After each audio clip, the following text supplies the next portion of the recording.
उर्दू का सितंबर 2014 का सॉल्व करेंगे। जो के वाला सेट है उसके आंसर ये वाले जो इबारत दी हुई है पहले, राजपूतों के सरदार का रघुपत नाम था, ये पूरा छोड़ देना है। पहले देखना रघुपत कैसा सरदार था, तो कैसा सरदार था, ये बहादुर और जरी था, बहादुर और जरी कर देंगे। नेक्स्ट है रघुपत किसको दुश्मन समझता था, तो दुश्मन देखना है इसमें, अपने दुश्मनों से लड़ने निकला था, इसका बेटा बीमार था, मुगलों से लड़ने घर से निकल खड़ा हुआ था,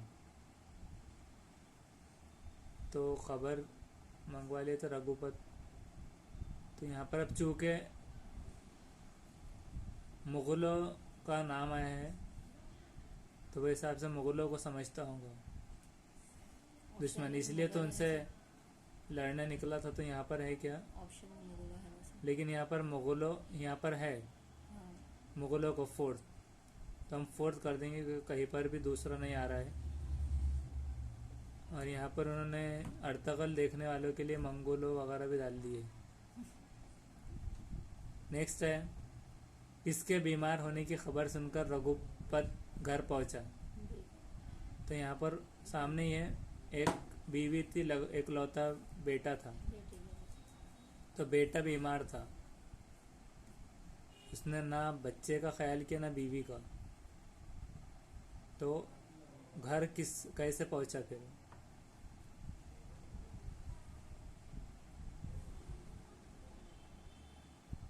तो यहाँ पर तो भी वापस नहीं आया था।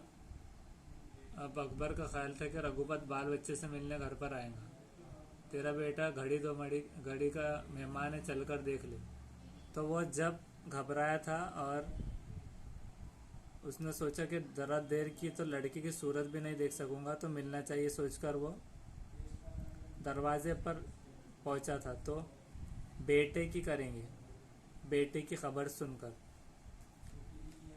मैं राजपूत हूँ झूठ हरगिज नहीं बोलूंगा, ये किसने कहा, पहरेदार ने, रघुपत के दोस्त ने, सिपाही, रघुपत ने।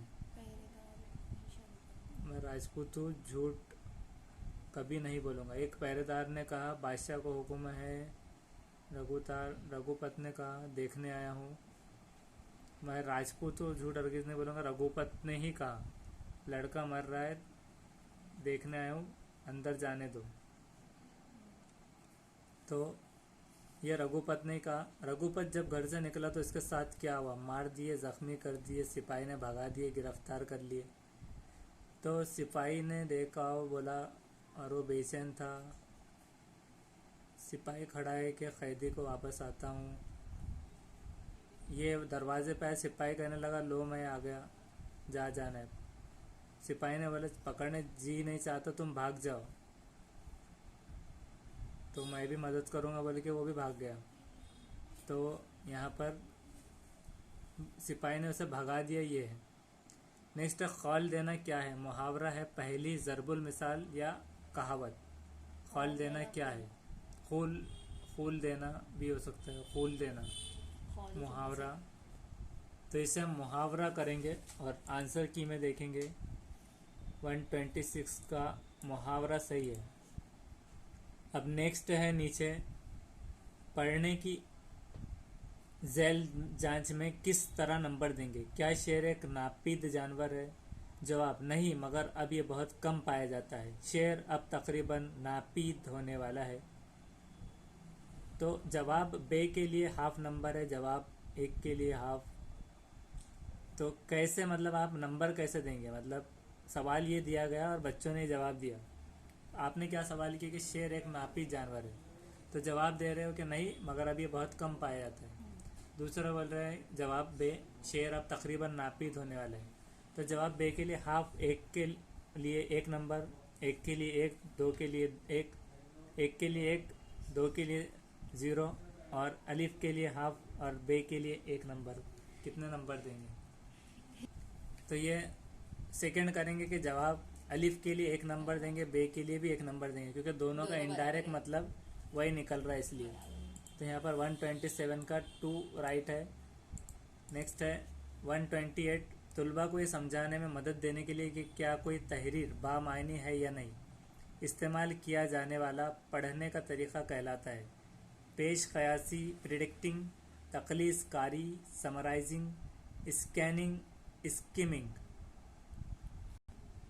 तो ये स्किमिंग कहलाता है। स्किमिंग 128 का स्किमिंग राइट है। उसके बाद है 129, तुलबा जुमला साजी का राज के उन्वान से एक स्किट लिखते हैं। तुलबा 10 जुमलों पर मुश्तमिल इस तहरीर में 4 किरदार होते हैं। हर किरदार सिर्फ एक तरह का जुमला ही अदा कर सकता है। ये सरगर्मी किस काम में मदद देती है? पढ़ने के बाद की मश्क में, लिखने से पहले की सरगर्मी में, क़वायद के उसूलों के इस्तेमाल में, लफ्ज़ों के इस्तेमाल में। और तो 129 का थर्ड राइट है, सही है क़वायद के उसूलों के इस्तेमाल में सही है। नेक्स्ट है क्लास थर्ड के तीसरी क्लास के तलबा में अदबी तहरीर लिखने की सलाहियत को फ़रोग़ देने के लिए इसमें से कौन सा बेहतरीन तरीक़ा क्या है? तस्वीरों का इस्तेमाल और उन पर बाहमी बातचीत, तलबा को ख़ुद अपने तौर पर लिखने देना, किसी तजवीज़ करदा मौजू पर तफसीली बातचीत, बोर्ड पर इसका खाका पेश करना। नंबर तो 130 का एक सही है राइट, तस्वीरों का इस्तेमाल और उन पर बाहमी बातचीत मिलकर। उसके बाद है 131, अगर आप क्लास में कई तलबा उर्दू बोलने में शर्माते हों आपकी क्लास के, तो आप उन्हें इस झिझक को दूर करने में मदद करने के लिए क्या करेंगे? क्लास में सादा मौज़ूआत देंगे ताकि तलबा पर बग़ैर तैयारी के बोल सकें। ये कह देंगे कि ये तलबा दीगर तलबा के बोलने के बाद बोले। उन्हें इस ज़ुबान में ज़ाती तौर पर कोचिंग देंगे। 2-4 तलबा या उनके छोटे ग्रुपों को लिखने और उसे पढ़ने का मौका देंगे। चौथा वाला, चौथा रेफरेंस, तो 131 का फोर्थ सही है, चौथा वाला। चौथा। 2-2 तलबा या उनके छोटे ग्रुपों को लिखने और उसे पढ़ने का मौका देंगे।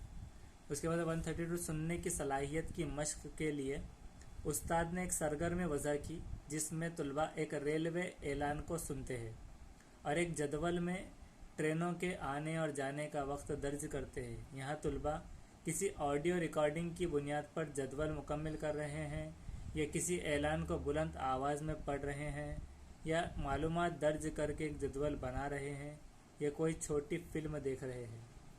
सुनने की सलाहियत की मश्क के लिए सरगर्मी, एक रेलवे का ऐलान सुनते हैं और जदवल में ट्रेनों के आने जाने का वक्त। चौथा चौथा ये तीसरा रेफरेंस, तो इसे हम देखेंगे 132, चौथा फर्स्ट है इसका राइट 132 का, कि किसी ऑडियो रिकॉर्डिंग की बुनियाद पर जदवल मुकम्मिल कर रहे हैं। तो अब उसके बाद है 133, बलोगत के बाद कोई नई ज़ुबान सीखने से किसी गैर मुल्की ज़ुबान को सीखा जा सकता है या सीखने में मुश्किल होती है या फिर उसकी महारत ख़त्म हो जाती है या इसकी महारत बढ़ जाती है गैर मुल्की ज़ुबान की। फर्स्ट या फोर्थ का, 133 का देखेंगे, फर्स्ट या सेकंड सही है, क्या है सर? सीखने में मुश्किल होती है। ये बलोगत के बाद मतलब बालिग होने के बाद, यानी कि मैच्योर होने के बाद सीखने में ज़ुबान, गैर मुल्की ज़ुबान को सीखने में मुश्किल होती है। तो सेकंड वाला इसका 133 का सेकंड, ये राइट है। उसके बाद है ई आमोजिश कौन सी है? फासलाती तालीम है, दस्तावेजी फिल्म है, टेक्नोलॉजी का इस्तेमाल करने वाली तरकीबी आमोजिश है या हार्डवेयर को सरगर्मी के साथ मरबूत करना है। ई आमोजिश। फोर्थ तो थर्ड है इसका ई आमोजिश, थर्ड या फोर्थ, थर्ड। टेक्नोलॉजी का इस्तेमाल, ई यानी इलेक्ट्रॉनिक, इलेक्ट्रॉनिक, तो टेक्नोलॉजी का इस्तेमाल करने वाली तरकीबी आमोजिश ये करना है। नेक्स्ट है 135, 2 ज़ुबानों पर मुश्तमिल किसी क्लास में तलबा को किसी सिखाई जाने वाली ज़ुबान के इल्मी और बोली जाने वाली शक्लों के दरमियान फ़र्क करने के लायक बनाने के लिए इन्हें आमादा किया जाए कि वो, इसमें से पहला है कि सिखाई जाने वाली ज़ुबानों की ज़्यादा से ज़्यादा किताबें पढ़े, दूसरा है ज़्यादा से ज़्यादा अंग्रेज़ी लिखे, 2 ज़ुबानों वाली ज़्यादा से ज़्यादा फिल्में देखे, सिखाई जाने वाली ज़ुबानें बोले। तो इसे 135 का है फर्स्ट राइट है कि सिखाई जाने वाली ज़ुबान की ज़्यादा से ज़्यादा किताबें पढ़ना है। ये राइट है। नेक्स्ट है तदरीस का ऐसा ऐसा तरीक़ा कार जिससे कमज़ोर तलबा आसानी ज़ुबानदानी की महारत में अपने साथियों के बराबर आ सके तो क्या कहलाता है? तखलीस कारी यानी समराइजेशन, ये तरकीब नव रीफॉर्मुलेशन, या फिर बाज़ मुदाखलत रिमेडिएशन, या नज़र सानी रिवीजन। फर्स्ट और फोर दिख रहा। तो 136 थर्ड है इसका। थर्ड ये है कि बाज़ मुदाखलत रिमेडिएशन, रिमेडियल टेक्निक जो होती है, रिमेडियल टीचिंग, तो तदरीस का तरीक़ा जिसमें कमज़ोर तलबा महारत में, और जब भी कोई मतलब कमज़ोर तलबा में जो स्पेशल डिसेबिलिटीज़ में है तो उसमें इंकल्शन आएगा। अब उसके बाद है मिली जुली सलाहियतों वाले तलबा की क्लासरूम के तलबा को ऐसा निसाब दरकार होता है, मतलब ऐसा सिलेबस जिसमें वक्फे वक्फे से तलबा को यकसा सलाहियतों वाले ग्रुपों में रखा जाए, या जिसमें सीखने की मुख्तलिफ सलाहियतों वाले तलबा के दरमियान बाहमी रब्त ज़ब्त का ज़्यादा से ज़्यादा मौका दिया जाए, या जिसमें रियाजी और ज़ुबानों पर ज़्यादा जोर दिया जाए, जिसमें खेलों और ज़ुबानों पर जोर दिया जाए। तो 137 का सेकंड राइट है कि जिसमें सीखने की मुख्तलिफ सलाहियतों वाले तलबा के दरमियान बाहमी रब्त ज़ब्त का ज़्यादा से ज़्यादा मौका दिया जाए। उसके बाद है 138 वो फ़ेल जिसका फ़ाइल मालूम हो उसे क्या कहते हैं? फ़ेल माजी, फ़ेल हाल, फ़ेल मजहूल, फ़ेल मारूफ। जिसका फ़ाइल मालूम हो मालूम होने के बाद भी मालूम से जाता है। तो आंसर की में देखेंगे हम तो 138 का फोर्थ है इसका राइट, फ़ेल मारूफ। उसके बाद है 139 ज़बान सीखने में क़वाइद की बाज़ गलतियाँ फितरी तौर पे होती है, इसमें उस्ताद को क्या चाहिए कि वो ज़ुबान जब सीखते हैं तो ज़ुबान सीखने में क़वाइद की कुछ बाज़ गलतियाँ फितरी तौर पे होती है, मतलब नेचुरल। तो ऐसे में उस्ताद को क्या चाहिए कि वो क्लास में की जाने वाली गलतियों को फ़ौरन दुरुस्त करे ताकि तलबा दूसरों की गलतियों से सीख सके। ये तालिब इल्म को बोलने या पढ़ने दे और फिर गलतियों को दुरुस्त करें, तलबा को गलतियाँ करने दे ताकि वो फितरी है, कमज़ोर तलबा की निशानदेही करके उन्हें अलग करे और उनके लिए खुसूसी क्लास करे। तो 139 का सेकंड है राइट कि तालिब इल्म को बोलने या पढ़ने दे और फिर गलतियों को दुरुस्त करे पढ़ने के बाद। उसके बाद है गैर मुल्की या गैर मादरी ज़ुबान के उस्ताद को अक्सर ये दुश्वारी पेश आती है कि क्लासरूम के तलबा ये ज़ुबान सीखने पर आमादा नहीं होते। इस सूरत हाल पर कैसे काबू पाया जा सकता है? उस्ताद किसी तदरीसी मुशीर की मदद लेकर तलबा से खिताब करे, या उस्ताद गैर आमादा तलबा की निशानदेही करे और उनके लिए खुसूसी क्लास का एहतमाम करे, या उस्ताद तलबा से कहे कि वो तफवीज़ करदा काम अपनी सहूलत के मुताबिक करे, या उस्ताद तलबा को आमादा करने और क्लास में सीखने के अमल को ज़्यादा दिलचस्प तरीक़े के लिए तरीक़े से इख्तियार करे। तो इसका 140 का हम देखेंगे फोर्थ है, उस्ताद तलबा को आमादा करने और क्लास में सीखने के अमल को ज़्यादा दिलचस्प करने के लिए तरीक़े इख्तियार करे। उसके बाद है 141 के ज़ुबान सीखने के अमल में चंद सरगर्मियाँ शामिल होती है, आप इस बयान की तायीद में किस सरगर्मी को पेश करेंगे? निसाब में शामिल किसी तहरीर की बेहतर तफहीम के लिए तलबा को अपनी मादरी ज़ुबान इस्तेमाल करने पर आमादा किया जाए, या दूसरा पहले आसान मतन और फिर मुश्किल मतन पढ़ाए जाए, फिर उस्ताद लिखना और बोलना सिखाए और तलबा उसकी नकल करे, या मश्क़ हद दर्जा अहम चीज़ है क्योंकि इससे आदत डालने में मदद मिलती है। तो ज़ुबान सीखने के अमल में जो सरगर्मियाँ हैं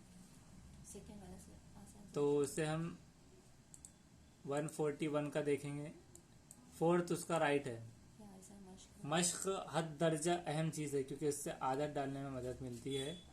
ज़बान सीखने के अमल में सरगर्मियाँ, तायद की सरगर्मियाँ। अब नीचे ये एक पैराग्राफ दिया हुआ है सारा,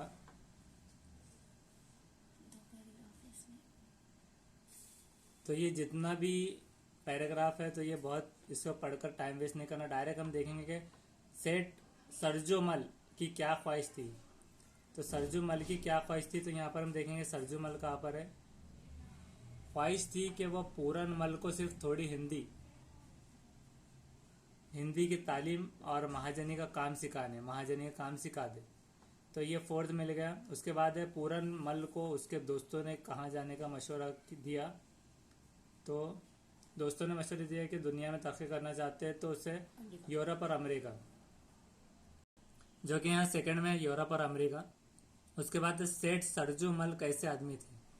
तो सेठ सरजुमल कैसे आदमी थे, सीधे साधे आदमी थे। तो ख्यालात के सीधे साधे, पुराने ख्यालात के सीधे साधे, नया खाना। नए ख्यालात के पढ़े लिखे नहीं, यहाँ पर पुराने ख्यालात के सीधे साधे आदमी थे। उसके बाद है अमेरिका जाकर पूरन मल ने किस कॉलेज में दाखिला लिया। तो कहाँ पर है,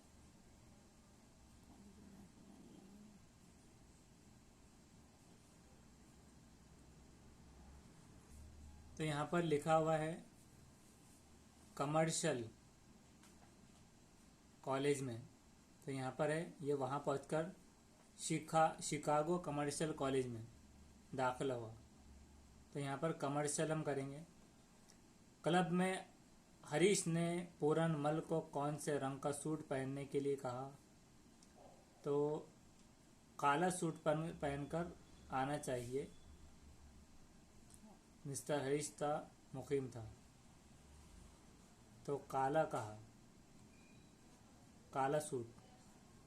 अमेरिका में हरीश बसर औकात कैसे करता था। बसर औकात मतलब औकात कैसे गुजारता था। रात को होटलों में डांस करके, रात को होटलों में गाना गाकर, रात को होटलों में बर्तन मांजकर, या रात को टैक्सी चलाकर। तो यहाँ पर टैक्सी चला कर हरीश होटलों में बर्तन मांजकर अपनी बसर औकात करता और कॉलेज में पढ़ता है। तो उसके बाद है पूरन मल अमेरिका से क्या काम सीख कर हिंदुस्तान आया। तो क्या सीख कर आया वो हिंदुस्तान, मल चमड़े का काम सीखकर अमेरिका से वापस हुआ। तो यहाँ पर है वो चमड़े का काम, इतनी दूर जाकर चमड़े का काम सीख कर आया। उसके बाद है हिंदुस्तान आकर वो क्या करने लगा। तो हिंदुस्तान आया तो जो सीखा वो करेगा। चमड़े। खुद अपने कारोबार की देखभाल करने लगा, चमड़े का काम। हाँ सर उसमें नीचे तो यहाँ पर चमड़े का काम वो ऊपर करने ऐसे लगा पहला। जैसा देश वैसा भेष का क्या मतलब है। जिस मुल्क में रहे उसके मुल्क के तौर तरीकों की पाबंदी करना, या वहाँ के खाने खाना, वहाँ की तहजीब इख्तियार करना, वहाँ की ज़ुबानें बोलना। क्या मतलब है इसका। पहला है कि जिस मुल्क में रहे उस मुल्क के तौर तरीकों की पाबंदी करना। तो ये आंसर शीट जो है, आंसर की शीट इसमें भी वही है। तो इसकी भी स्क्रीनशॉट ले लीजिए और नेक्स्ट वीडियो में आप नेक्स्ट सेशन देखेंगे।